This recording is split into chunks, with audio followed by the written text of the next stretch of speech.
Good morning बच्चों, good morning students. Good morning sir. Good morning good morning sir. Good morning sir. आज कोई नया तो नहीं है? ऐसा कोई जिसका फर्स्ट डे हो आज?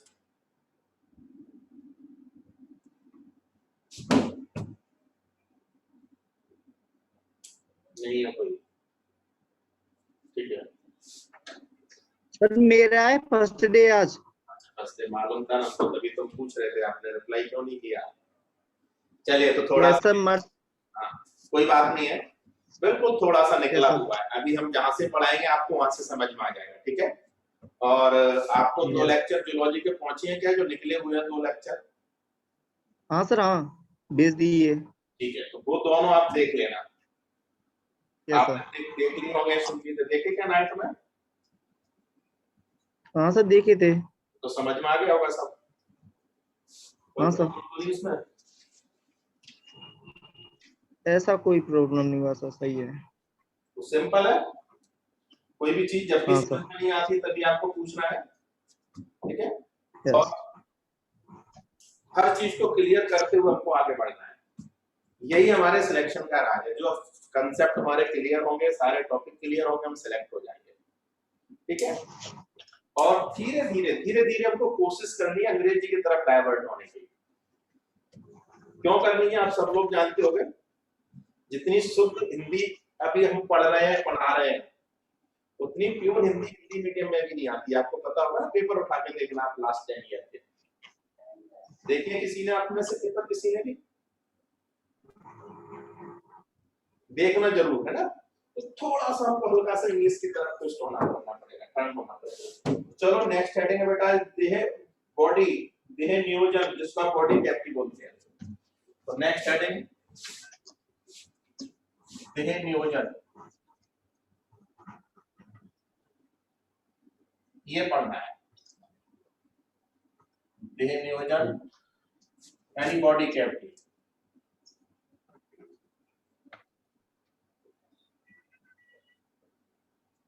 बॉडी कैविटी, तो बॉडी कैविटी बनती कैसी है, ये वाली बातें सारी आज हमको करनी है। और किन किन में बनती है, किस किस में नहीं बनती। तो देखो, सबसे पहले जब आप पढ़ेंगे ह्यूमन रिप्रोडक्शन एंड डेवलपमेंट, तो आपको पढ़ने को मिलेगा स्पर्म, जिसको आप शुक्राणु कहते हो, और एग, जिसको आप अंडाणु कहते हो। दोनों मिलते हैं तो इस क्रिया को आप निषेचन कहते हैं, ठीक है। और जो बनता है 2n, उसको आप युग्मनज कहते हैं। सर आवाज क्लियर नहीं आ रही है। बाकी सबको आ रही है? यस सर, आ रही है। आप डिस्कनेक्ट होकर दोबारा से रीजॉइन करो बेटा। कभी इस तरह की प्रॉब्लम किसी को आती है तो समझ लो, बोल दिया करो, या तो सबके साथ प्रॉब्लम आ रही है तो फिर हमारे यहाँ से कोई प्रॉब्लम है, और यदि किसी एक को प्रॉब्लम है तो आपका नेट स्लो चल रहा है, तो हम दोबारा उसको वापस रीजॉइन करेंगे डिस्कनेक्ट होने के बाद, तो फिर मैच हो जाती है फ्रीक्वेंसी। कर लीजिए ऐसा, हम 1 मिनट वेट कर लेते हैं। तो आपने कहा शुक्राणु और अंडाणु मिलकर युग्मनज बनाते हैं, जिसको आप जाइगोट कहते हैं, ठीक है। इसको आप रिप्रोडक्शन एंड डेवलपमेंट में जाके पढ़ेंगे, प्रजनन और परिवर्तन वाले चैप्टर में। बोले सर फिर इसकी यहाँ जरूरत क्यों पड़ गई? या हम ये बताना चाह रहे हैं कि जो बॉडी कैविटी है वो बनती कैसे है, ठीक है। तो अब आपने क्या किया, ये जाइगोट जो है इसमें 30 घंटे में पहला डिवीजन होता है, और ये एक कोशिकी से द्विकोशिकी और बाद में जाके बहुकोशिकी हो जाता है, बहुत सारी सेल्स बन जाती है। ये बन गई सारी सेल्स। अब हमने सीधा बहुत सारी सेल्स बना दी, 2 से 4 बनानी थी, 4 से बहुत सारी बनानी थी, बट हमने डायरेक्ट बना दिया।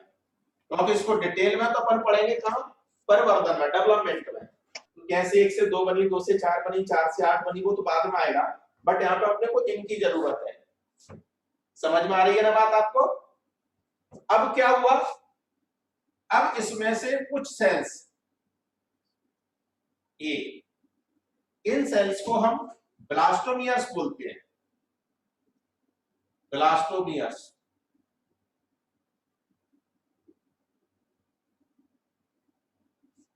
ठीक है, अब ये ब्लास्टोमियर्स फट के अलग हो जाती हैं, जैसे ये हो गई, ये सब 2 एंड होनी है ना, सबकी सब 2 एंड डिप्लॉयड, द्विगुणित होनी। अब अगले डायग्राम में क्या हुआ, यहां पर एक हॉलो स्पेस बन जाएगा,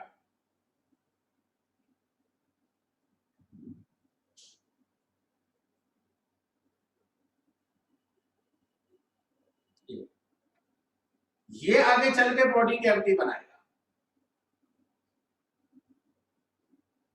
जिसको आप बोलते हो देह योजन, बॉडी कैविटी या फिर देह नियोजन। एक तो इस तरह से बनती है इन ब्लास्टोमियर्स के फटने से, ब्लास्टोमियर्स जो कोशिकाएं होती हैं, कोशिकाओं के फटने से, देखो बेटा ये सब ब्लास्टोमियर्स की कोशिकाएं थी, ये फट के अलग हो गई, तो बीच में स्पेस आ गया, बॉडी कैविटी बन गई। समझ में आ गया सबको? बेटा रिप्लाई किया करो, मोनू, धनंजय सब रिप्लाई किया करो, दीपक समझ में आ गया सर। ओके। एक तो इस आ गया सर, आ गया। बनती है, दूसरा कैसे बनती है? दूसरा बनती है बेटा ब्लास्टोमियर्स के घुलने से,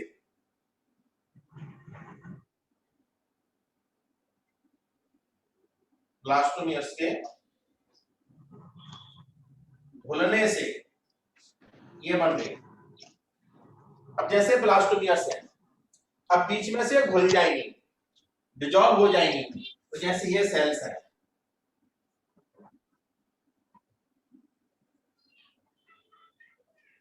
ये है। अब यहां पर भी सेल्स थी, बट बीच वाली सेल्स डिजॉल्व हो गई, घुल गई, तो बीच में एक स्पेस बन गया, इट्स कॉल्ड बॉडी कैविटी, यानी कि देह नियोजन। अब समझ में आ गया सबको कैसे कैसे बॉडी कैविटी बनती है? आपने देखा बॉडी कैविटी के अंदर है हमारा पूरा बॉडी स्ट्रक्चर, अंदर से खोखला है, इसको बॉडी कैविटी कहते हैं। अब इस बॉडी कैविटी के अंदर बहुत सारे सिस्टम्स हैं, जैसे परिसंचरण तंत्र है, रक्त वाहिकाओं के रूप में जिसमें ब्लड बहता है। दूसरा हमारी आहार नाल है, एलिमेंट्री कैनाल, जो माउथ से होकर एनस तक जाती है, गुदाद्वार तक जाती है, जिसमें हम फूड लेते हैं और अपच भोजन को बाहर निकालते हैं, ये भी पूरी एक नली है।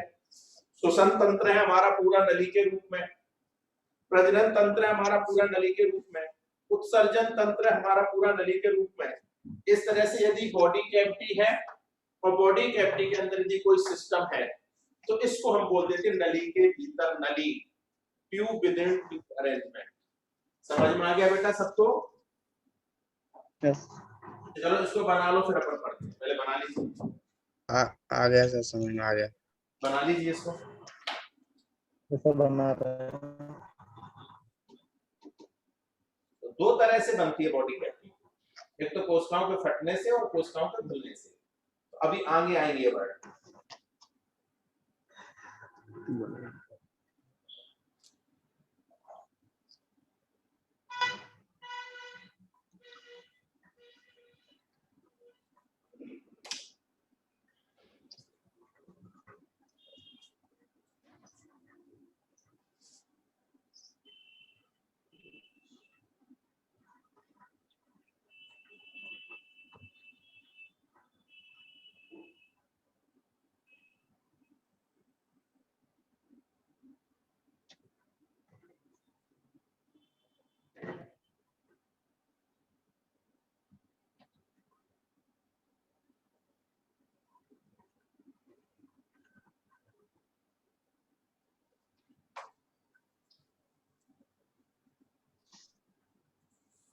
बना लिया? हाँ सब बना लिया।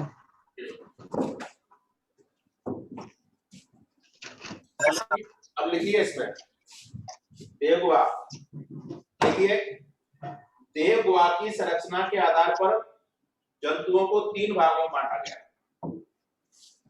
देह गुहा की संरचना के आधार पर जंतुओं को 3 भागों में बांटा गया है।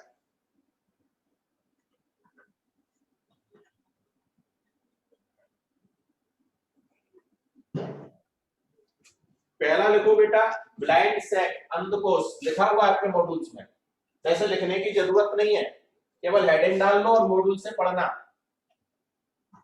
ब्लाइंड सैक, क्योंकि सबके पास, कुछ लोगों ने हार्ड कॉपी कलेक्ट कर ली है, कुछ के पास पीडीएफ फाइल है, तो अपने को सीमा से पढ़ना है, लिखने का टाइम बचाना है।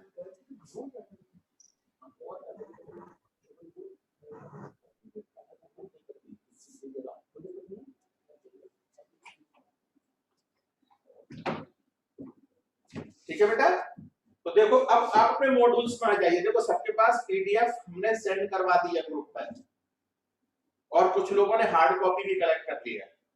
तो आप सब लोग कोशिश करें कि जल्दी से जल्दी हम हार्ड कॉपी कलेक्ट करें कोचिंग से, जिससे हमारा लिखने वाला टाइम बचेगा, है ना। क्योंकि अपन समझने में ज्यादा अपने को टाइम वेस्टेज करना है, समझना ही अपना मेन उद्देश्य है। और जो चीज आपके पास लिखी हुई है उसको द्वारा को लिखने से कोई मतलब नहीं है। समझ पा रहे हैं ना बात हमारी सब लोग? शिव कुमार, निखिल, मनु?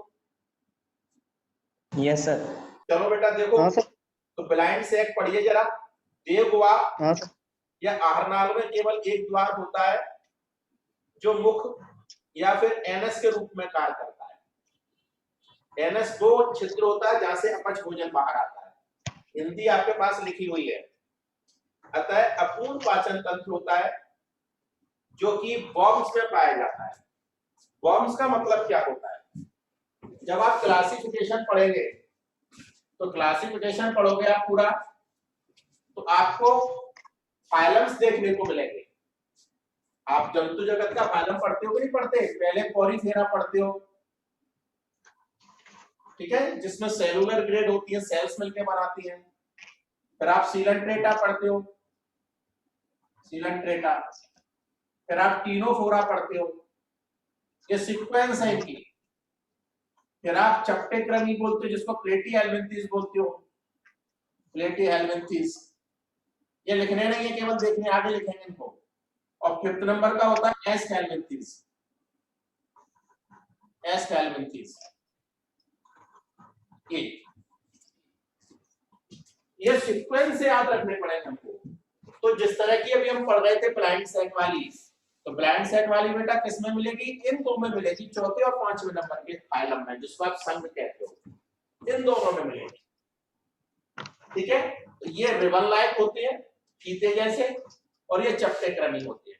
तो प्लेटीहेल्मिन्थीज को हिंदी में बोलते हैं चप्टेक्रमी, और इनको बोलते हैं फीताक्रमी। समझ में आ गया? लिखना नहीं है, केवल समझना था, क्योंकि आगे आएंगे भी।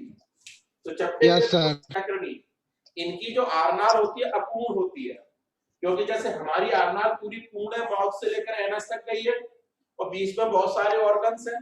बट इन दोनों के केस में क्या होगा? कोई एक ही छिद्र होगा, या तो माउथ होगा या फिर एनस होगा। क्लियर है ना? इसलिए अपूर्ण कहा गया है। क्लियर हो गया बेटा सबका? Yes sir. Yes sir. Aschelminthes को निडेरियंस कहते हैं। अभी आगे आएंगे सारे टर्म्स बार-बार। अब देखो, नली के भीतर नली। फिर इसके बाद जो अगला फाइलम होता है 6वें नंबर का, एनिलिडा होता है। आप आगे पढ़ोगे नेक्स्ट टर्म पे।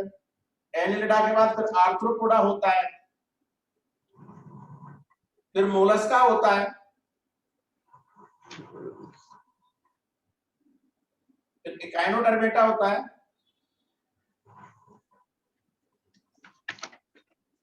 इकाइनोडर्मेटा, फिर हेमिकॉर्डेटा होता है, हेमिकॉर्डेटा, और लास्ट 11th वाला कॉर्डेटा होता है। तो यहां से एनिलिडा से ये सब हो गए नली के भीतर नली। यानी इन सब में जो हमारा पाचन तंत्र है वो पूर्ण विकसित होगा। जैसे हमारी बॉडी कैविटी बन गई, अब हमारी बॉडी कैविटी के अंदर एक पूरी नली होगी जो माउथ से शुरू होकर एनस तक समाप्त होगी। इसलिए हम इसको बोल देंगे नली के भीतर नली, जो कि आपकी एनिलिडा से लेकर आर्थ्रोपोडा तक होगी। यहां तक क्लियर है बेटा सबका? सबको समझ में आ गया? Yes sir. जय श्री माता दी। आ गया सर। बस यही था मैंने वो जगह देखने गए थे हम। तो 7-8 पेरेंट्स वो कहीं 15-16 दिन नहीं है, यानी कि इससे चारों तरफ 17-17 मीटर की बाउंड्री है और उनका काम होगा अपने भारत की बराबरी होगा, थोड़ा बड़ा होगा और वो होने का अगर आप 3-4 साल के लिए रिटर्न में कैसे दे देगा, अगर हम 3 साल वाले बना के स्कूल कॉम्प्लेक्स स्कूल में आपके बच्चे खेलते हैं तो 60-70 हजार रुपए में लगा के खेलने लायक बन जाएगा। पहली बच्चे खेल के 7 विकेट बनेगा उसका।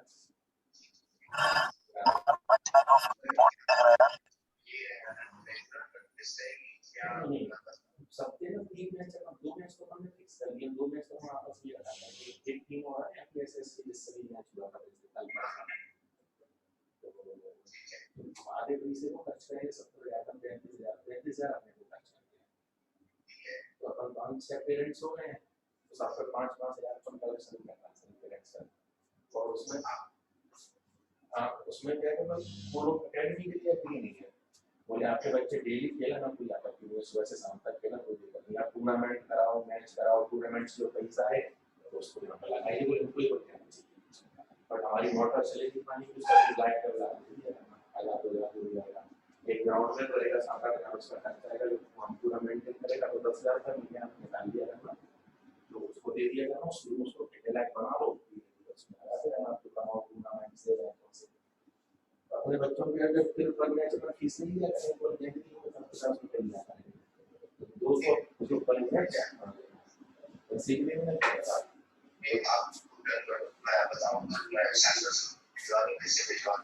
नहीं तो मैं ले लूंगा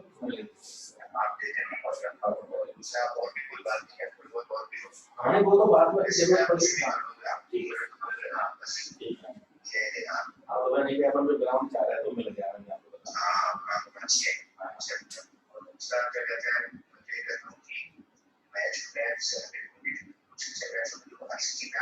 हाँ बिल्कुल अपन अक्टूबर में क्या है कि आगरा की टीम हो गई झांसी की हो गई ये सब टीमों का अपन अक्टूबर में कलर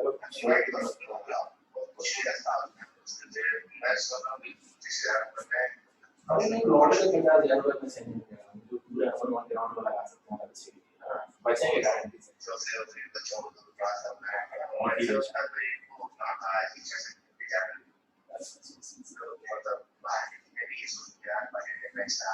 नहीं अपन करानी है और इसलिए पेरेंट्स ही उसमें आगे आए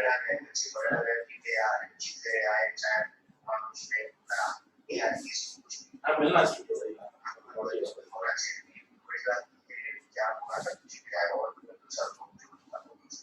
अपन क्या करेंगे कि एकदम वृक्षारोपण करेंगे तो वहीं दान ट्रैक्टर बनवा लेंगे तो थोड़ा सा सजेशन लगता है तो अपने हिसाब से देखेंगे आगे कैसे कैसे हाँ रमाया वगैरह अपना सब एक अपने साथ में ही है तो मिलता है वो अपने बात के हेलो सर माइक बंद कर दो हाँ बेटा हेलो नोट कर लिया सबने हाँ सर हो गया नोट ठीक है हो गया अब देखो अब ये आपका यहाँ पे समझो ये जो रहती है ये 2 एग्जांपल ये तो रहते हैं ब्लाइंड सेट वाले जिसमें अपूर्ण पाचन तंत्र आपने कहा अपूर्ण क्यों कहा तो पूर्ण कब बनेगा जब माउथ भी हो और एनस भी हो जहां से हम फूड लेते हैं वो वाली ओपनिंग हो जहां से अपच भोजन बाहर निकालते हैं वो वाला छिद्र भी हो तो पूर्ण माना जाएगा और यदि कोई भी एक ही छिद्र है या तो अपच भोजन को बाहर निकालने वाला या भोजन को लेने वाला तो अपूर्ण होगा तो पूर्ण की कहानी क्लियर हो गई बेटा आपकी ये पूर्ण हो गया नली के भीतर नली ये पूरे पूर्ण के अंतर्गत आएंगे और इन सब में होता ही नहीं है ठीक है क्यों नहीं होता क्योंकि इसमें कोशिकी स्तर होता है कोशिकी स्तर इसमें ऊतकी स्तर होता है इसमें अपूर्ण इसमें भी ऊतकी स्तर होता है ऊतकी स्तर अभी तक अंग और तंत्र बने ही नहीं है अंग और तंत्र बने ही नहीं है इसलिए में हो ही नहीं सकता ठीक है ये भैया जंतु जगत के पूरे फाइलम हो गए पूरे संघ हो गए जैसे तो आपके मॉड्यूल्स पे लिखा हुआ है हम पेज नंबर बता दें तो उस पर लिखा हुआ है इसलिए लिखने की जरूरत नहीं है बेटा देखिए पेज नंबर, अच्छा पेज नंबर 6 निकालो, उसमें सब फाइलम लिखे हुए हैं देखिए, इसलिए इनको लिखना नहीं है। तो ये हो जाता है नली के भीतर नली,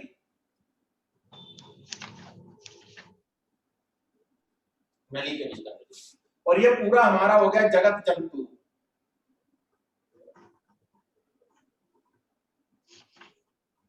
जंतु जगत या जगत जंतु।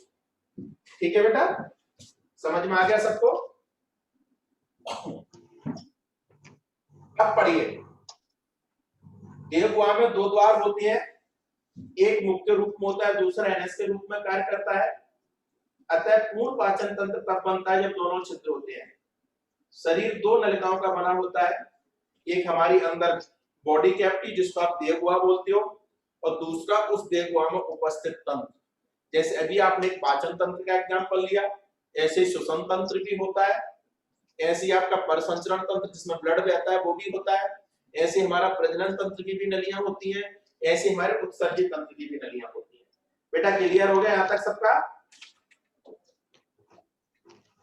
आगे मुख, जी सर हो गया। मुख एवं एनस के निर्माण के आधार पर दो समूहों में बांटा गया है, एक है प्रोटोस्टोमिया और एक है ड्यूटेरोस्टोमिया। इसको समझो, प्रोटोस्टोमिया,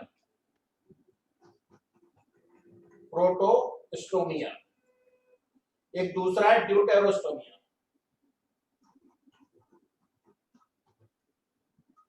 ड्यूटेरोस्टोमिया, तो प्रोटोस्टोमिया का मतलब समझो बेटा,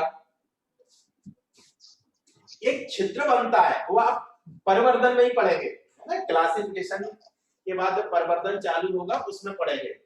तो क्या होता है, वहां एक ओपनिंग होती है, उसको ब्लास्टोपोर कहते हैं। ब्लास्टोपोर, जो ब्लास्टोमियर सेल्स अभी हमने आपने बताई थी, वो एक जगह से अंदर इंटर होती हैं, उस जगह को अपन ब्लास्टोपोर कहते हैं। यदि ब्लास्टोपोर किसमें कन्वर्ट हो रहा है, किसमें कन्वर्ट हो रहा है जरा बताओ बेटा? माउथ में, तो इसका मतलब होता है प्रोटोस्टोमिया। तो आप कह सकते हो प्रोटोस्टोमिया का मतलब जिसमें ब्लास्टोपोर क्या बनाता है बेटा? मुख, प्रोटोस्टोमिया। समझ में आ गया सबको? सबको समझ में आ गया? रिप्लाई किया करो। सर एक बार क्या होता है, अभी हमने आपको ये ब्लास्टोमियर सेल्स बताई थी ना, ये ब्लास्टोमियर सेल्स थी। हाँ तो बताए थे। इनके अंदर जब ये कैविटी बनती है ना, तो एक जगह से अंदर इंटर होती है, जहां से अंदर इंटर होती है उस जगह को अपन ब्लास्टोपोर कहते हैं। ये अपन परिवर्धन में दूसरे चैप्टर में पढ़ेंगे। तो अगर ये वाली जगह यदि माउथ बना रही है तो बोलते हैं प्रोस्टोस्टोमिया, और यदि ये वाली जगह क्या बना रही है, एनस बना रही है, जहां से अपच भोजन बाहर निकलता है वो छिद्र बना रही है, एनस, तो बोलते हैं बेटा उसको ड्यूटेरोस्टोमिया। तो प्रोटोस्टोमिया ड्यूटेरोस्टोमिया क्लियर हो गया आपको? ये बता दो बस। Yes sir, yes sir. अब ध्यान रखना अच्छे से, ये तीनों होते हैं प्रोटोस्टोमिया। एनिलिडा, आर्थ्रोपोडा, मोलस्का, बहुत इंपॉर्टेंट चीजें पढ़ रहे हैं हम, भूलना नहीं है, चाहो तो लिख भी सकते हो। ये तीनों होते हैं प्रोटोस्टोमिया। प्रोटोस्टोमिया का मतलब यहाँ पे जो ब्लास्टोपोर छिद्र था वो माउथ बनाता है इन तीनों में। और ये तीनों होते हैं ड्यूटेरोस्टोमिया, गायनोडर्मेटा, एपिकोडेटा, कॉर्डेटा, ये होते हैं ड्यूटेरोस्टोमिया। ड्यूटेरोस्टोमिया, तो ये तीनों क्या बनाते हैं, एनस। तो हम लोगों में क्योंकि हम कॉर्डेटा में आते हैं, मनुष्य हो गया, सरीसृप हो गए, पक्षी हो गए, मछली हो गई, मेंढक हो गया, ये सब ड्यूटेरोस्टोमिया में आते हैं। तो हमारे केस में जो ब्लास्टोपोर है बेटा एनस बनाता है, और एनिलिडा जिसमें आप अर्थवर्म के बारे में पढ़ेंगे, आर्थ्रोपोडा में आप कीड़े मकोड़ों के बारे में पढ़ेंगे, इन सब में ब्लास्टोपोर जो होता है वो माउथ बनाता है। अब समझ में आ गया?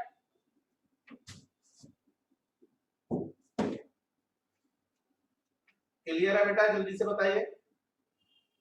Yes sir. देखो एग्जांपल में लिखा हुआ है Yes, sir. प्रोटोस्टोमिया, इसमें आ लिखा रहा है हुआ है समझ में। प्रोटोस्टोमिया, अगर आप पढ़ेंगे सीट में से तो इसमें एनएस की अपेक्षा पहले मुख बनता है, भ्रूणी ब्लास्टोपोर मुख बनाता है, यह एस कैल्विनथीस से मोलस्का तक होता है, ठीक है। इसमें भी माउथ बन जाता है, तो इसको भी आप इंक्लूड कर सकते हो। ये लीजिए, एस कैल्विनथीस से मोलस्का तक होता है। फिर आगे लिखा हुआ है ड्यूटेरोस्टोमिया, जी आप पढ़ पा रहे होंगे तो इसमें मुख की अपेक्षा पहले एनस बनता है, ठीक है। जो भ्रूणी ब्लास्टोपोर है, भ्रूणावस्था में जो ब्लास्टोमियर्स होती हैं वो ब्लास्टोपोर बनाती है और ब्लास्टोपोर से पहले एनस बनती है, और ये गाइनोडर्मेटा से लेकर कोडेटा तक होती है। यानी गाइनोडर्मेटा में होती है, हेमिकोडेटा में होती है, कोडेटा में। अब क्लियर हो गया सबका? आकाश, कटारिया? हाँ सर, आगे समझ। अब देखो परिसंचरण तंत्र दिया हुआ है बेटा, परिसंचरण तंत्र। परिसंचरण तंत्र का मतलब समझिए, देखो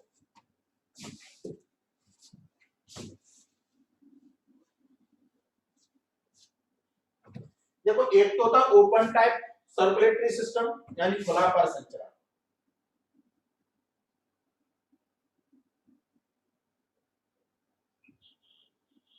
खुला परिसंचरण, और एक होता है बंद परिसंचरण।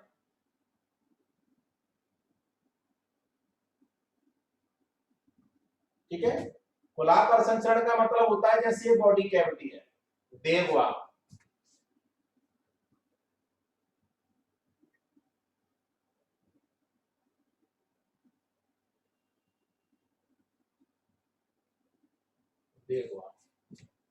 तो देहगुहा में यदि पानी सर्कुलेट हो रहा है ऊपर में, जैसे ये H2 है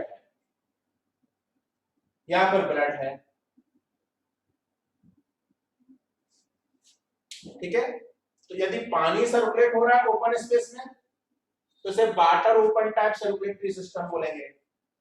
वाटर ओपन टाइप का मतलब पानी का खुला परिसंचरण तंत्र, और इसको बोलेंगे blood open type circulatory system, यानी ब्लड का, यानी रक्त का, कुछ भी कह लीजिए, खुला परिसंचरण। ठीक है, अब आ जाइए बंद परिसंचरण में। बंद का मतलब क्या होता है? जैसे ये बॉडी कैविटी है, देहगुहा, देहगुहा के अंदर ये नली है,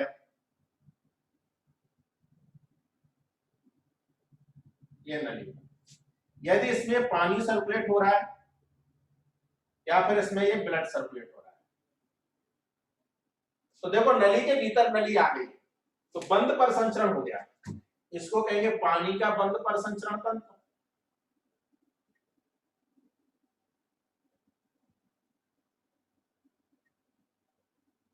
और इसे कहेंगे ब्लड का बंद परिसंचरण।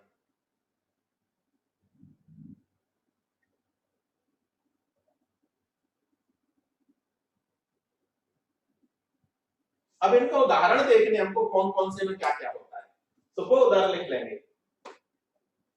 समझ में आ गई ये वाली बात बेटा?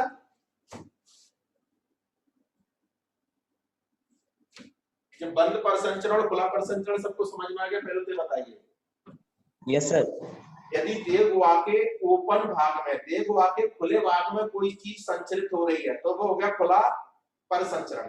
यदि पानी हो रहा है तो पानी का खुला परिसंचरण, और ब्लड हो रहा है तो ब्लड का खुला परिसंचरण।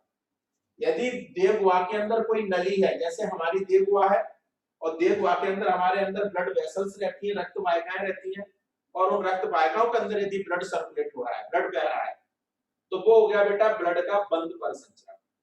और यदि कोई वेसल्स और उसमें पानी बह रहा है तो वो हो गया पानी का बंद परिसंचरण। अब इसमें हमको एग्जांपल्स ढूंढ दे कहां क्या क्या होता है। चले स्टार्ट करें। ये सब ले लीजिए, पॉरीफेरा से लेकर एस कैल्विनथीस तक। समझ में आ रही है ना बात? Porifera, Coelenterata, Ctenophora, Platyhelminthes, Aschelminthes. इन सब में बेटा ये वाला एग्जांपल आएगा, पानी का खुला परिसंचरण, पानी का खुला परिसंचरण। तो पूछा जाएगा पॉरीफेरा, सीलंट्रेटा, टिनोफोरा, प्लेटिहेल्मिन्थीज, एस्केल्मिन्थीज में कैसा परिसंचरण होता है, तो आप क्या टिक करके आएंगे, पानी का खुला परिसंचरण, water open tap circulatory system. Clear है सबका? Please reply everyone. Yes sir. Yes sir, yes sir. आप देखो इधर आ Yes, sir. जाएंगे, इधर आ जाएंगे तो इधर की जो पानी है एनिलिडा को यदि लेंगे तो ब्लड का बंद परिसंचरण, ब्लड का बंद परिसंचरण। बंद परिसंचरण। फिर आप आ जाइए आर्थ्रोपोडा और मोलस्का में, ब्लड का खुला परिसंचरण। एग्जाम्पल ही तो याद रखने, एग्जाम्पल ही पूछे जाते ज्यादातर। चला जाइए गायनोडर्मेटा में, पानी का बंद, ये अकेला इसी में ही होता है, ये वाली कंडीशन, पानी का बंद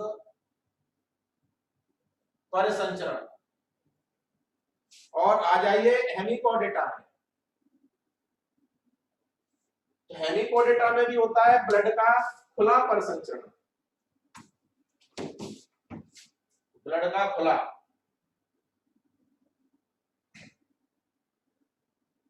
परिसंचरण। और आ जाइए कोडेटा में, तो कैसा हो जाएगा जरा बताओ बेटा, हम लोग आ गए इसमें, तो खुला है बंद। कि बंद है परिसंचरण? बंद। बंद परिसंचरण। बहुत इंपॉर्टेंट चीज है, ये जरूर याद रखना, भूलना नहीं है, आगे काम आएंगे। नोट करो जल्दी से।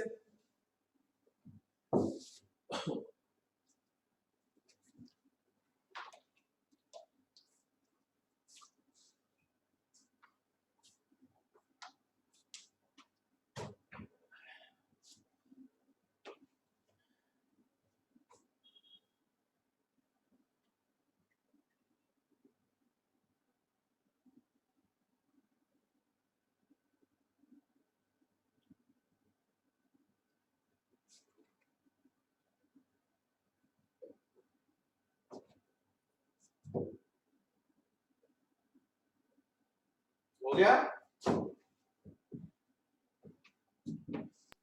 Yes, sir.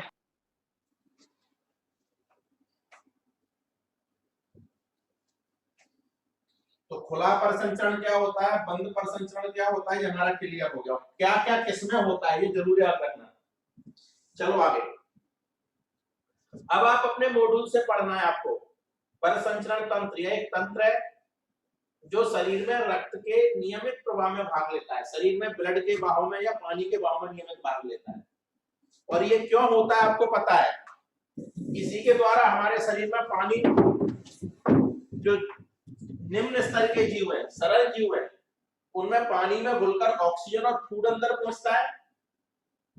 और जो डेवलप जीव है, जैसे हम लोग आ गए, मेढक हो गया, इनमें ब्लड में घुलकर फूड मटेरियल्स और ऑक्सीजन बॉडी में प्रवाहित होती है। तो ऑक्सीजन को ले जाने के लिए, CO2 को बाहर निकालने के लिए, और फूड मटेरियल्स को, भोजन को, जो कि हमने कॉम्प्लेक्स फॉर्म में लिया था आहार में, पाचन के पश्चात वो ब्लड में चला गया और ब्लड के द्वारा सेल्स तक जाना है, फिर सेल्स में जाकर उनका ऑक्सीकरण होना है, तब बॉडी को ऊर्जा मिलेगी और तब हम काम कर पाएंगे। इन सब के लिए परिसंचरण होता है। तो भोज्य पदार्थों को कोशिकाओं तक पहुंचाने के लिए और कोशिकाओं में बने अपशिष्ट पदार्थों को बाहर निकालने के लिए, इसके लिए परिसंचरण पाया जाता है। ठीक है, क्लियर है ना बेटा, क्यों पाया जाता है, पूछे क्या जरूरत थी बॉडी में उसकी। बंद परिसंचरण, रक्त जब शरीर की कोशिकाओं के प्रत्यक्ष संपर्क में नहीं आता, नलियों के भीतर रहता है, तो उसे बंद परिसंचरण कहते हैं, जो कि एनिलिडा से कोर्डेटा तक होता है। देख लो आप डायग्राम में, अपने मॉड्यूल्स में देख सकते हो। देखो, एनिलिडा से लेकर कोर्डेटा तक पूरा बंद परिसंचरण लिखा हुआ है। क्लियर हो गया बेटा? अब ओपन टाइप परिसंचरण, तो जब सीधा कोशिकाओं के संपर्क में आएगा। जैसे ये आपकी देहगुहा है, अब देहगुहा में अंदर ये कोशिकाएं तो होंगी, तो जब खुले भाग में यदि पानी और ब्लड बह रहा है तो देख लो ये सीधा कोशिकाओं के संपर्क में आ गया, ये आ गया सीधा संपर्क में, ये आ गया सीधा संपर्क में। यदि यही चीज नलियों के अंदर होती, ये नलियों में, यदि इसमें ब्लड या वाटर होता तो देखो नली के अंदर है, यहाँ पे सीधा कोशिकाओं के संपर्क में नहीं आ रहा। तो बंद परिसंचरण में जो भी द्रव है, चाहे वो पानी हो चाहे वो ब्लड हो, कोशिकाओं के सीधे संपर्क में नहीं आता। खुले परिसंचरण में चाहे पानी हो चाहे वो ब्लड हो, कोशिकाओं के सीधे संपर्क में आता है। क्लियर है बेटा सबका? जरा बताओ हमको एक बार सभी लोग। Yes sir. क्लियर है, यस क्लियर सर। है। चलिए अब देखो खुला परिसंचरण उन्होंने दिया किस किस में रहता है, आर्थ्रोपोडा में होता है, मोलस्का में होता है, और बंद परिसंचरण उन्होंने लिखा है एकाइनोडर्मेटा में होता है, और कॉर्डेटा में होता है, और एनिलेडा में होता है। ठीक है, ब्लड के बारे में बात हो रही है। यदि पानी की बात करेंगे तो ये आपका हो गया ये वाला एग्जांपल। इसमें अगर ब्लड की बात करेंगे तो ये वाला ब्लड वाली बात हो जाएगी आपकी, इसमें आर्थ्रोपोडा मोलस्का में। यदि ये वाली पानी की बात करेंगे तो हो जाएगा एकाइनोडर्मेटा में, और ये वाली बात करेंगे तो एनिलेडा में और कॉर्डेटा में।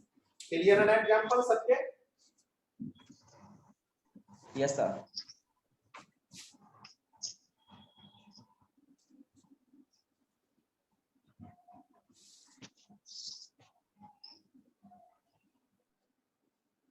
अब देखो सममिति दी हुई है, नेक्स्ट हेडिंग देखेंगे अपने मॉड्यूल को, सममिति। सममिति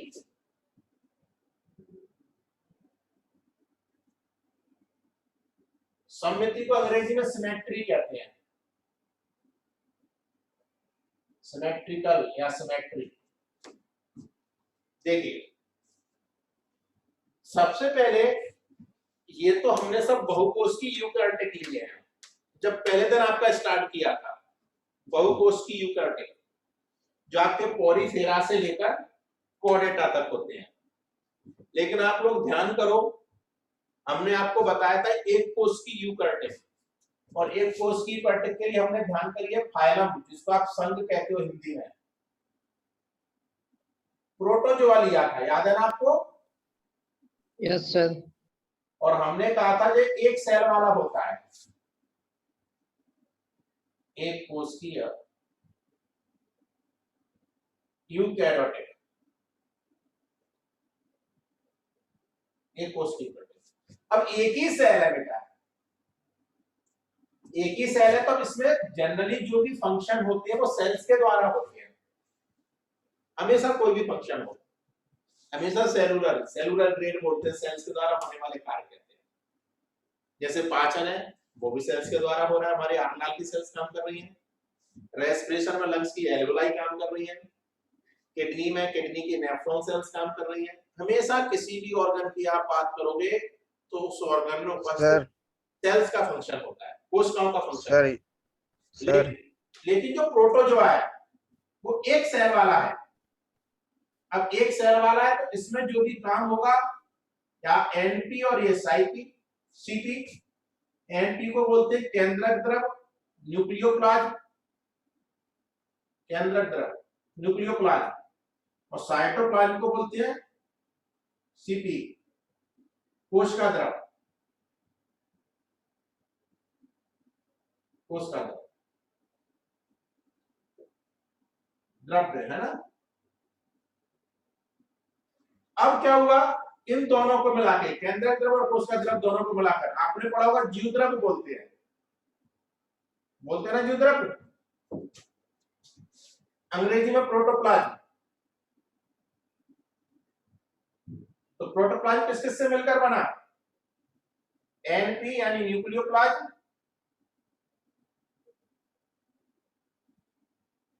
सीपी यानी साइटोप्लाज्म,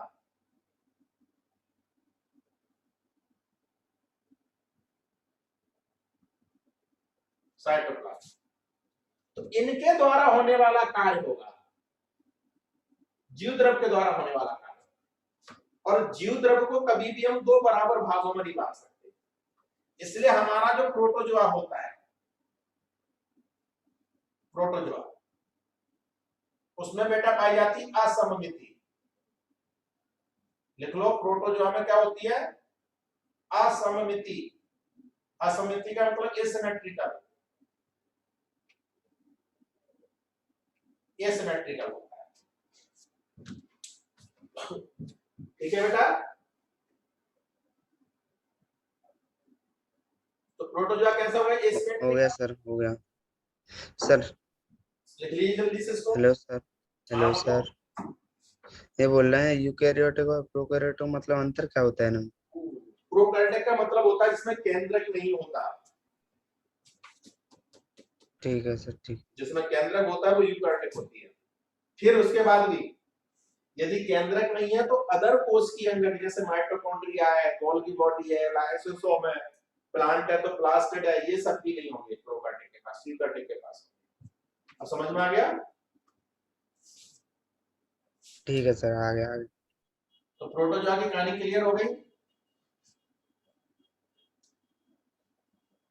अब पॉरीफेरा में आ गए। पॉरीफेरा, ध्यान रखना, पॉरीफेरा में सेलुलर ग्रेड होती है।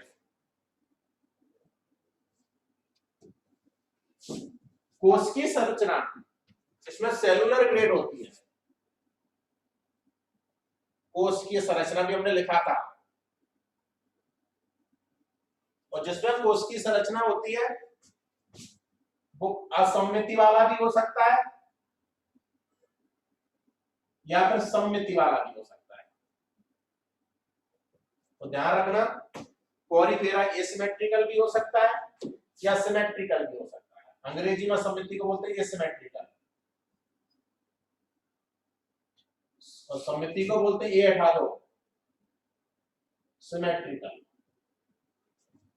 तो पॉरीफेरा असममिति वाला भी हो सकता है, सममिति वाला भी हो सकता है। ये दोनों कोशिकाएं मिलकर क्या बनाती है बेटा? ऊतक। ये ऊत की संरचना वाले होते हैं या ऊत की स्तर वाले होते हैं, और जिनमें ऊत की संरचना होती है उसमें ध्यान रखना, बहुत इंपॉर्टेंट लाइन है, रेडियल सिमेट्री होती है, रेडियल सममिति या फिर बाई रेडियल सममिति।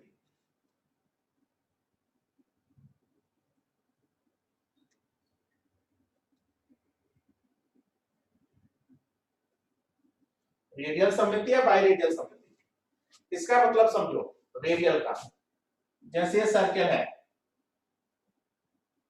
तो यहां से ये तो गई इसकी त्रिज्या, और तो त्रिज्या को अंग्रेजी में रेडियस बोलते हैं। इसको हम कहीं से भी काट दें, चाहे यहां से या यहां से या यहां से, तो ये दो बराबर भागों में बट जाएंगे। तो किसी भी रेडियस से काटने पर यदि कोई भी जीव दो बराबर भागों में बट रहा है तो उसको बोलते हैं रेडियल सिमेट्री। रेडियल सिमेट्री का मतलब क्या होता है? किसी भी रेडियस से काटने पर दो बराबर भाग बन जाए।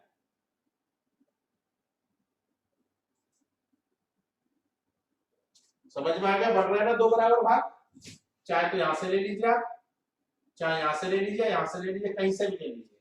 क्लियर है बेटा यहां तक सबका? Yes sir. हाँ सर, क्लियर है। अब आ जाइए यहां से, प्लेटी एल्मिंथीस से लेकर पूरा कॉर्डेटा तक, इसमें एक ही जगह होती है स्पेशल पॉइंट। यदि वहां से काटेंगे तो दो बराबर भागों में कटेंगे, अदरवाइज नहीं कटेंगे। जैसे ये रहा हमारा पॉइंट, ये वाला जहां हमारी फिंगर है, यदि हमको अपने आप को दो बराबर भागों में काटना है, आफ्टर डेथ पोस्टमार्टम होता है, तो यहीं से दो बराबर भागों में बट जाते हैं। यहाँ एक कील घुसाएंगे थोड़े से और उसको पकड़ के खींच देंगे तो नीचे की तरफ दो बराबर पार्ट्स में बट जाएगा, ऐसे होता है। तो एक ही स्पेशल पॉइंट हो और वहां से यदि हम दो बराबर भागों में बांट पाए तो उसको बोलते हैं बाइलेटरल सिमेट्री।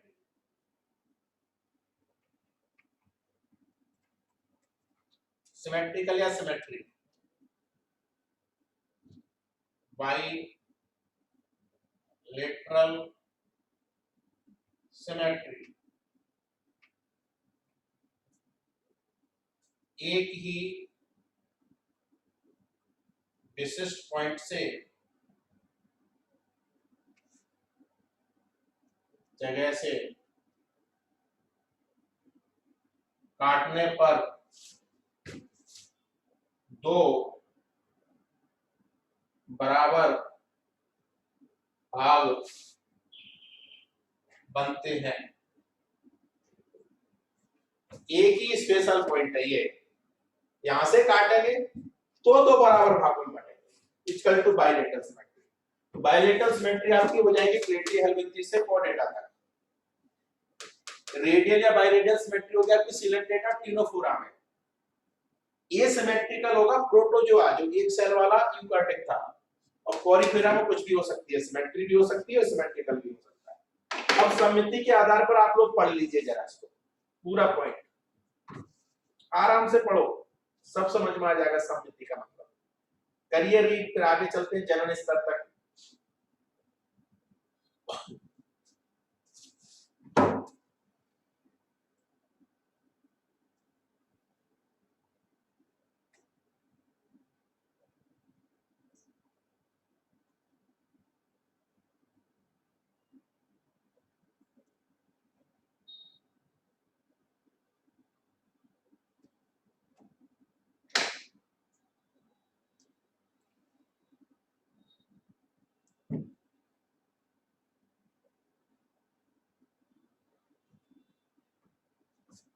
पढ़ रहे हो ना बेटा?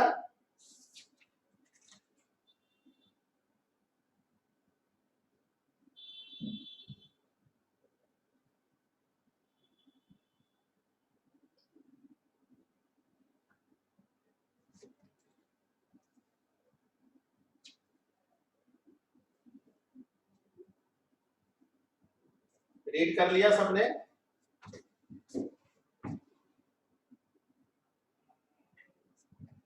आपके जो मॉड्यूल्स में लिखा हुआ है वो रीड कर लिया, पूरा समझ में आ जाएगा इसके बेसिस पे, या हम पढ़ के बताएं? धनंजय, दीपक, समझ में आ रहा है ना? हाँ सर आ रहा है। तो मॉड्यूल्स में से हाँ मॉड्यूल्स में से या पीडीएफ में से पढ़िए, आपके पास है।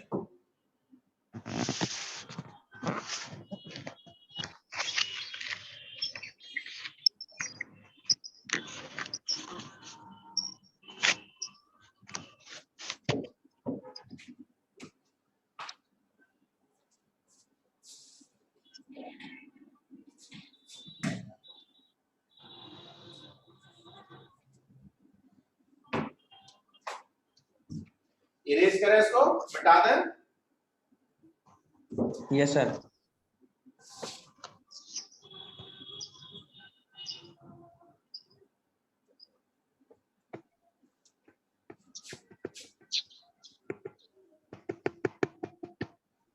क्योंकि यही फाइलम हमको पढ़ने क्लासिफिकेशन में आगे चल के नेक्स्ट वन से सीक्वेंस से। तो सममिति के आधार पर देखो, फिर जनन स्तर दी होगी नेक्स्ट कैटेगरी, पेज नंबर 4। ये जनन स्तर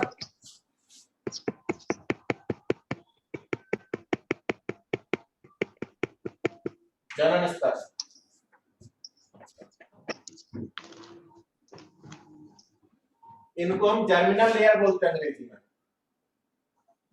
GRMINAL, जर्मिनल लेयर। कितनी होती है, पढ़ा आप लोगों ने? कितनी होती है बेटा ये? 2 या 3 या 4? 3 होती है। तो 3 जनन स्तर होती है।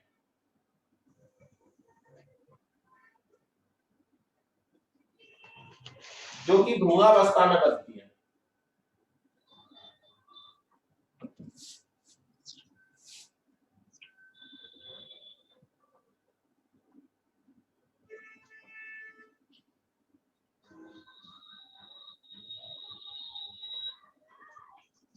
भ्रूण अवस्था में बनती है। ये 3 होती है समझो।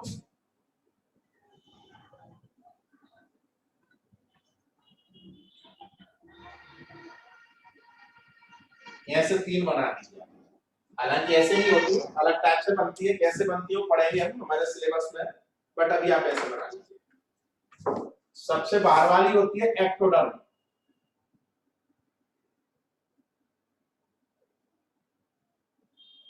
इसको हिंदी में बाह्य चर्म या बाह्य अधिचर्म बोलते हैं।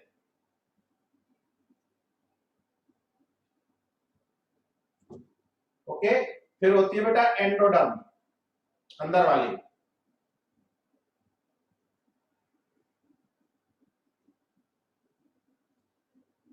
इसको अंतः चर्म या अंतः अधिचर्म बोलते हैं, जिसमें दोनों होती हैं। उस जंतुओं को बोलते हैं द्विजनन स्तर।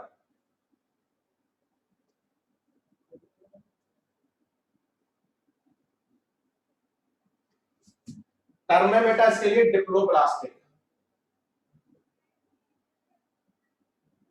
डिप्लोब्लास्टिक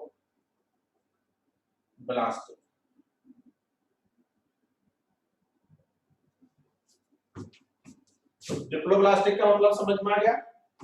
ऐसे जीव जिनमें केवल द्विजनन स्तर होती हैं, एक्टोडर्म और एंडोडर्म। सबसे लास्ट में कौन सी बनती है? लीजोडर्म। लीजोडर्म।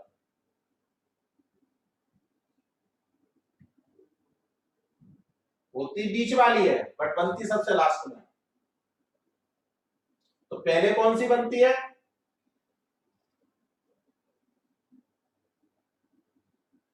कौन सी बनती है पहले?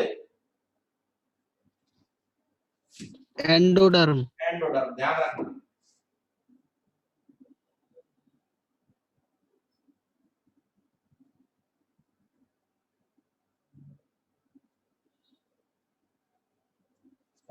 अब देखो जिसमें ये आ गई तो ये दोनों तो होनी होनी ना, तो ये दोनों आ गई और ये भी आ गई, तीनों आ गई, तो तीनों को मिलाकर क्या बोलते हैं?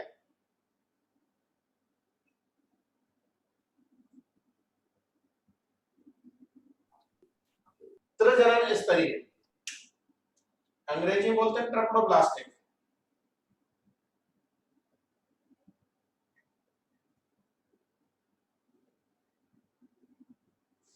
ट्रिप्लोब्लास्टिक, ठीक है। अब हमारा कौन कौन सा डिप्लोब्लास्टिक होता है इसमें?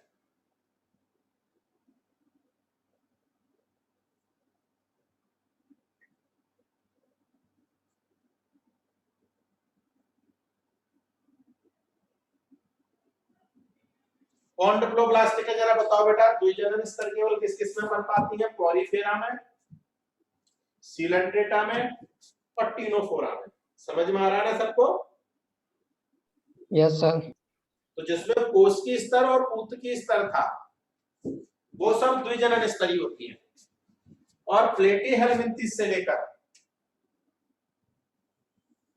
लास्ट कॉर्डेटा तक ये सब कैसी होती हैं?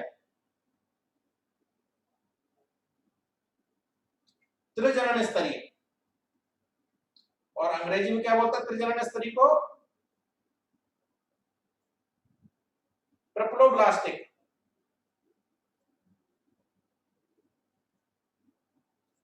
अब समझ में आ गया सबको? जरा बताओ बेटा एक मिनट।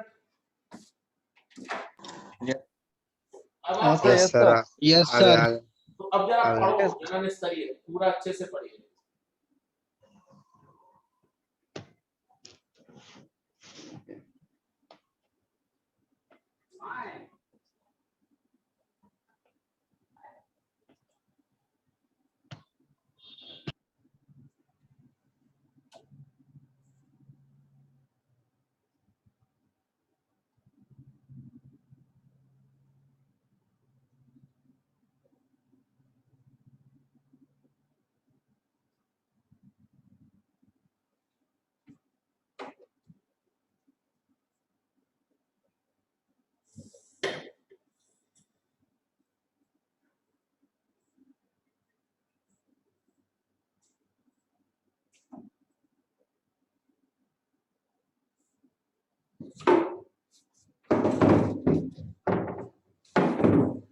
बन जाए तो बता देना। बन गया?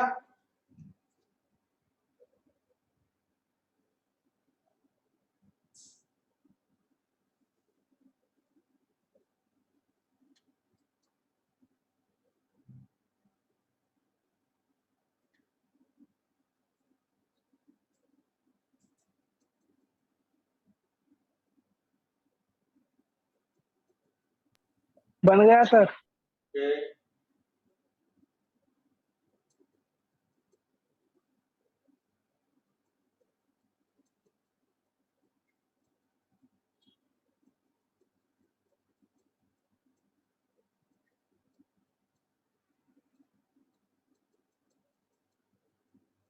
चलिए आगे।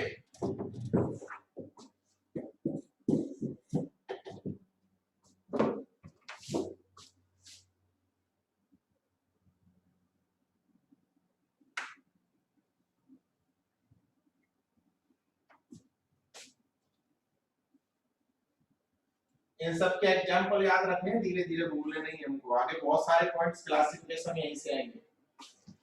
फिर देखो उसके बाद अगली हेडिंग क्या दी हुई है, देवगवा, जो अभी हमने आपको बताई थी थोड़ी देर पहले। तो देवगवा वैसे तो हमने आपको पूरी बता दी, तो अगर हम देवगवा के आधार पर बात करेंगे, एसीलोमेट,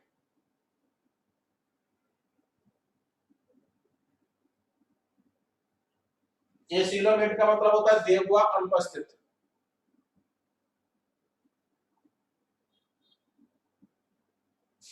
फिर दूसरा हुआ है अगला सूडोसीलोमेट,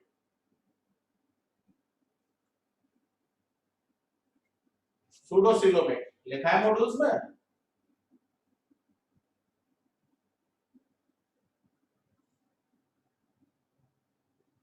तो सूडो का मतलब ही होता है झूठा, झूठी, झूठी देवगवा का मतलब है एक ओपनिंग होगी, या तो केवल माउथ होगा या फिर एनस होगा, केवल ओपनिंग होगी, फिर नली नहीं होगी उसके आगे। एक छिद्र, वो एक छिद्र कुछ भी हो सकता है, माउथ हो सकता है, एनस हो सकती है। फिर दिया होगा देखो साइलोसीलोम, साइलोसील या साइलोसीलोम।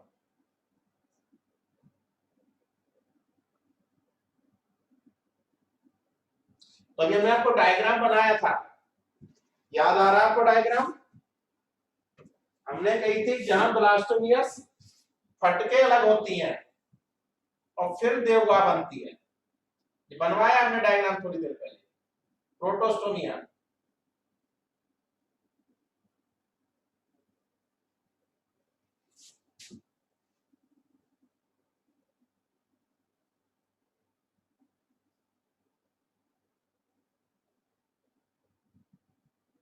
क्या लिख सकते हो,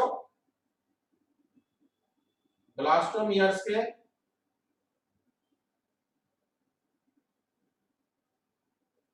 फटने से सीलोम बनती है। मिल गया बेटा आपको?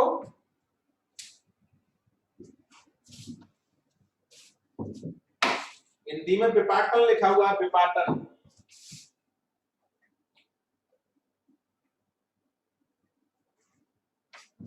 अब आ जाइए इधर, तो ये आपका हो जाएगा बेटा यहां से लेकर पॉरीफेरा से लेकर प्लेटी एल्वेंथिस तक, इनमें तो सीलम होती नहीं है। अब आप ऐसे करिए, प्लेटी एल्वेंथिस हो गया, ये सीलोमेट्स,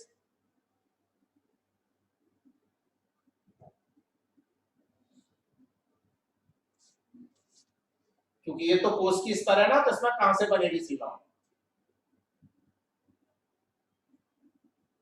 और ये दोनों ऊत की स्तर है,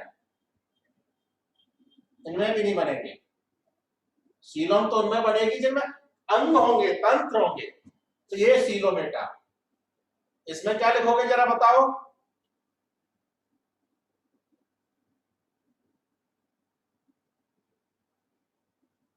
सूडोसीलोमेटा। समझ में आ रहा है ना?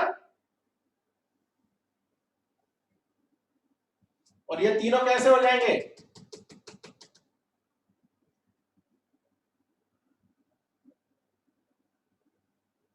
साइजो सीलोमेटा।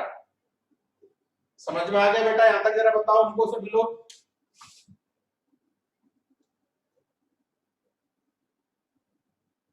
निखिल, शिव कुमार, हाँ सर आ रहा है। है ना, बताया था ना थोड़ी देर पहले। Yes sir. और अब तीसरा क्या बचा, इंटेरोसिलोमीटर। इंटेरोसिलोमीटर वो वाला डायग्राम आ जाएगा जहां ब्लास्टोमिस्टिस घुलने से बनी थी सीलोम, तो ये हो जाएगा आपका इंटेरोसिलोमीटर।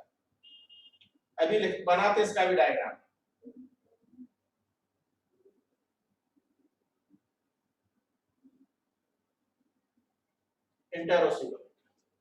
इंटेरोसिलोमीटर का मतलब यहां बना लीजिए,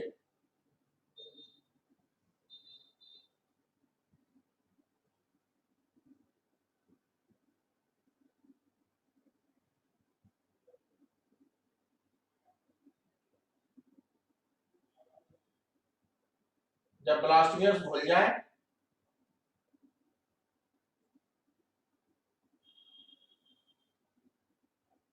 घुलने से सीलोम बनती है।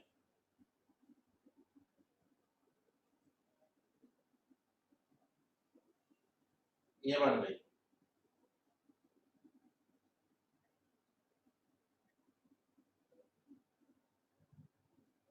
ये सीलोम, इसको बोलते हैं इंटेरोसीलोम। क्या बोलते हो बेटा इसको?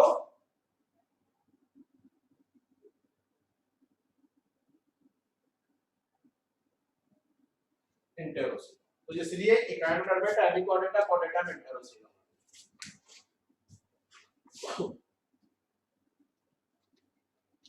बना लीजिए पहले।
यस सर बन गया।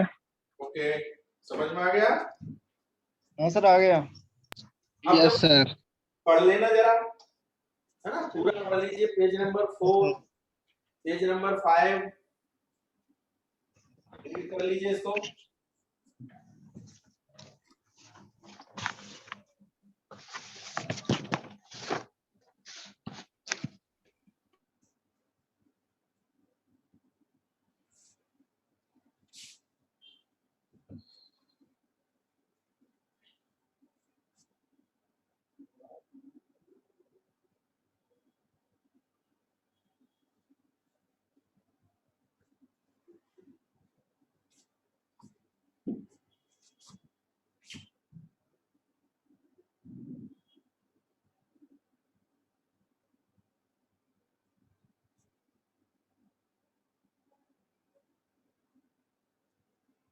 चलो आगे। अब देखो उसके आगे पढ़ लिया होगा आपने, डायग्राम भी बने हुए हैं आपके पास। खंडी भवन, खंडी भवन में दिया है तो सूडो मेटामेरिज्म और एक मेटामेरिज्म, दो टर्म दिए हुए हैं।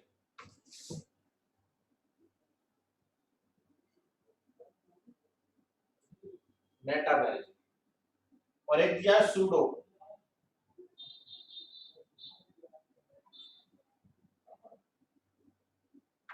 सूडो का मतलब होता है पहले मेटामेरिज्म को समझ लो, फिर समझ में आ जाएगी। जे मान के चलो कोई एनिमल है, जे इसकी अग्र सतह है,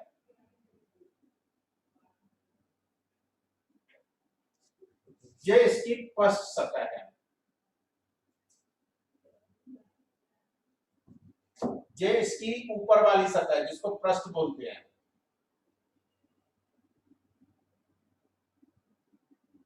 जे इसकी अधर सतह है। ओके, अगर इसमें खंड है, ये सेगमेंट्स यार है पूरा ऊपर से लेकर नीचे तक, ये यदि कोई भी जंतु पृष्ठ सतह से लेकर अधर सतह तक पूरा कंप्लीटली खंडों में विभाजित है, नोट, कोई भी जंतु पृष्ठ सतह से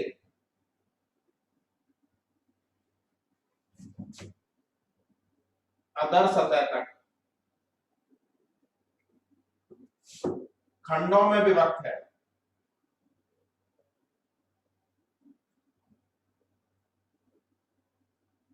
तो क्या कहोगे उसे? बताओ बेटा। मेटामेरिक सेगमेंटेशन, मेटामेरिज्म कह दीजिए, मेटामेरिक कह दीजिए, बात एक ही है। ये होता है आपका कौन सा फाइलम होता है? एनिलिडा, सच्चा मेटामेरिज्म।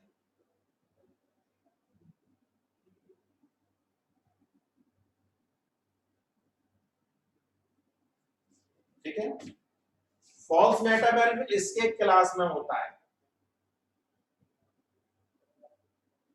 झूठा मेटा। तो प्लेटी एल्विंथिस का एक क्लास है, उसमें झूठा मेटामेरिज्म होता है।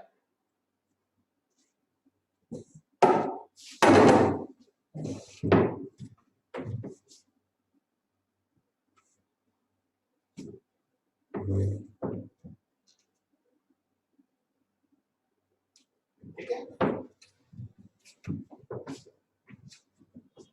फिर इसमें भी कर सकते हो, इसमें आंतरिक मेटामेरिज्म होता है।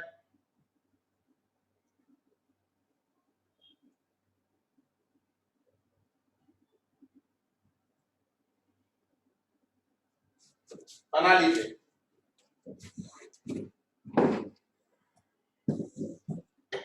नोट कीजिए जल्दी से।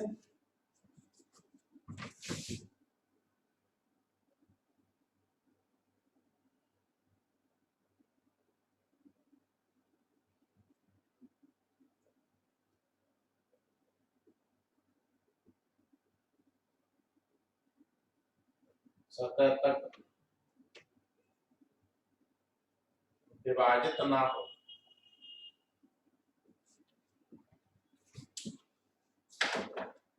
बना लीजिए बेटा जल्दी से।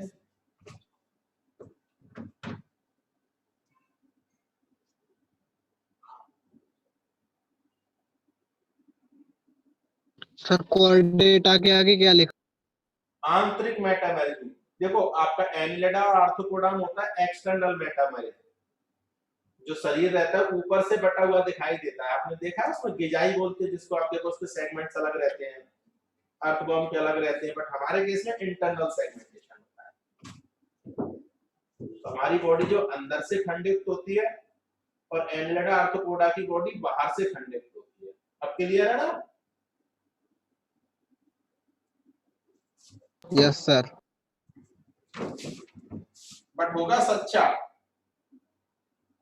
तो सच्चा आंतरिक मेटामेरिज्म, सच्चा बाह्य मेटामेरिज्म। अब ठीक है, अब क्लियर है?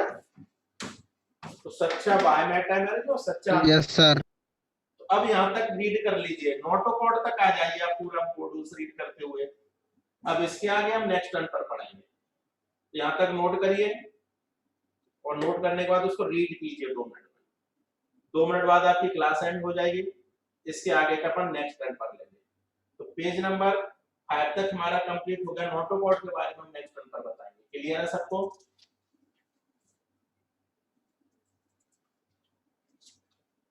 फिर हम एनिमल किंगडम की टेबल लेंगे और नेक्स्ट टर्न पर हम कॉरीफेरा और सीलेंटेटा भी पढ़ेंगे। कॉरीफेरा सीलेंटेटा भी पढ़ेंगे।